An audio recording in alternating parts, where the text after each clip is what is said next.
Assalamualaikum warahmatullahi wabarakatuh. Berjumpa lagi dengan saya di channel YouTube Kanda Data. Saya kebetulan saat ini sedang di luar kota, namun saya sempatkan untuk membuat video edukasi untuk teman-teman semuanya yang saat ini sedang melakukan analisis regresi linear berganda. Jadi, video yang akan saya angkat pada kesempatan ini adalah bagaimana kita menginterpretasikan hasil analisis regresi linear berganda. Jadi komponen apa saja yang perlu kita munculkan untuk kita interpretasikan pada hasil analisis regresi linear berganda.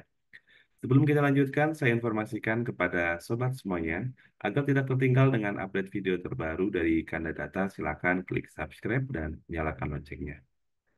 Ini sebagai contoh, saya memiliki dua variabel bebas, yaitu X1 dan X2, dan satu variabel terikat, yaitu variabel Y.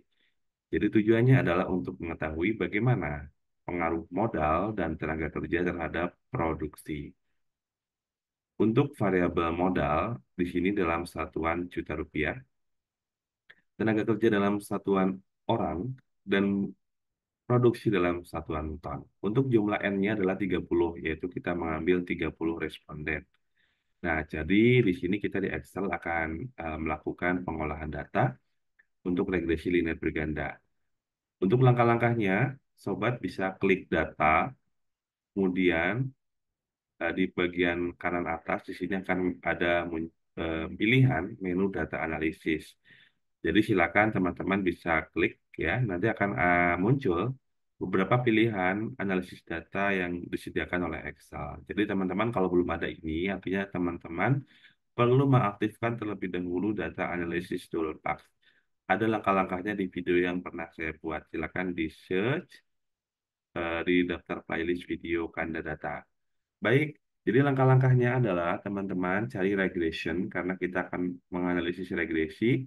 Selanjutnya klik OK. Setelah itu kita akan diminta menginput data baik untuk variabel Y dan variabel X. Untuk variabel Y kita input yaitu untuk variabel produksi. Kita input beserta label atau headernya ya, teman-teman ya.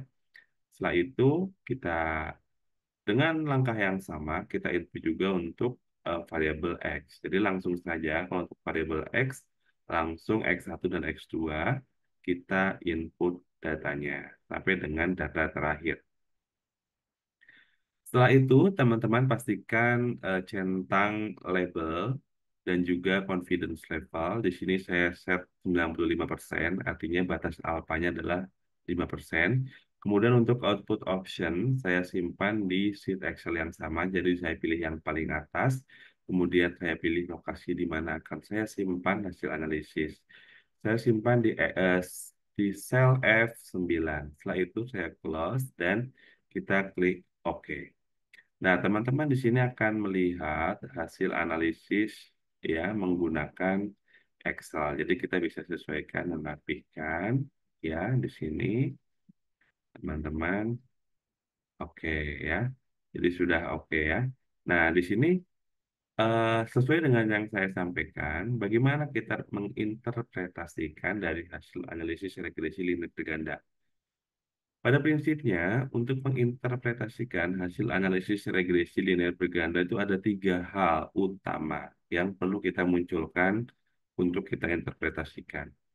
Yang pertama adalah koefisien determinasi atau R-square. Nah, di sini ya saya berikan kuningnya.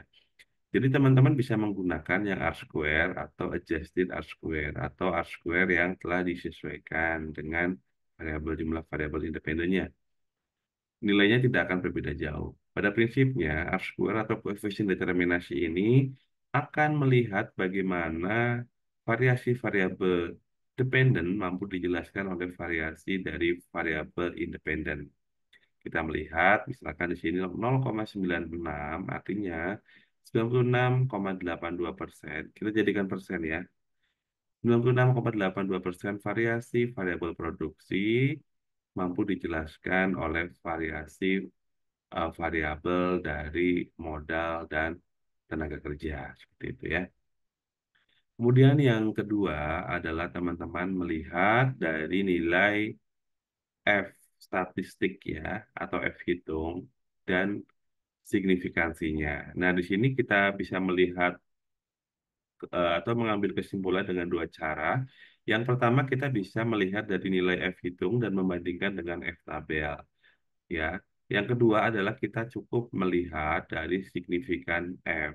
Ini sama dengan p-value. Artinya ini adalah nilai eh, tingkat kesalahannya. Ya, ini 6,0547 4S min 21 artinya 6,054 kali 10 pangkat min 21 artinya 0,00 sampai 21 kali ya, ke 21 kalinya 6,054. Jadi ini sangat kecil sekali nilainya, di bawah 5% ya, yang kita tetapkan 5% tadi, sehingga kita dapat menyimpulkan bahwa secara simultan, variabel modal dan tenaga kerja ini berpengaruh signifikan terhadap variabel produksi. Nah, selanjutnya kita melihat dari koefisiennya, kemudian dari nilai T statistik dan p-value-nya. Jadi, untuk mengambil kesimpulan juga kita bisa bandingkan antara nilai T statistik dengan T tabel, atau kita cukup melihat p-value. Karena di sini kita melakukan analisis menggunakan tool Excel ya. Jadi kita cukup melihat dari p-value. Kita melihatnya adalah di sini ya, teman-teman. P-value yang variabel modal di sini adalah 0,049. Artinya ini hampir nyaris 5% ya, namun masih di bawah ambang batas itu 5%. Jika dapat kita simpulkan bahwa variabel modal ini secara parsial berpengaruh signifikan terhadap variabel produksi dengan asumsi tenaga kerja tetap atau ceteris paribus.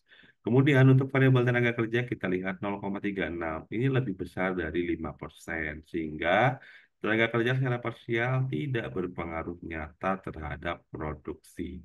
Jadi itu tiga hal poin pokok ya. Kemudian kalau yang signifikan kita cek dulu ya koefisien sign-nya ya. Jadi ini positif ya. Jadi kalau artinya kalau modal kita tingkatkan, maka produksi akan meningkat karena positif artinya searah gitu ya. Kalau negatif berarti berlawanan arah. Jadi kita lihat yang signifikan ini searah. Jadi ini sesuai dengan teori. Jadi itu tiga hal yang wajib ada ketika kita akan menginterpretasikan hasil analisis regresi linear berganda.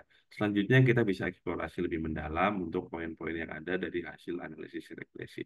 Baik, demikian video yang dapat Anda Data sampaikan pada kesempatan ini. Semoga bermanfaat dan menambah nilai pengetahuan untuk teman-teman semuanya. Terima kasih telah menonton video ini. Sampai jumpa di video edukasi berikutnya. Salam sehat selalu. Assalamualaikum warahmatullahi wabarakatuh.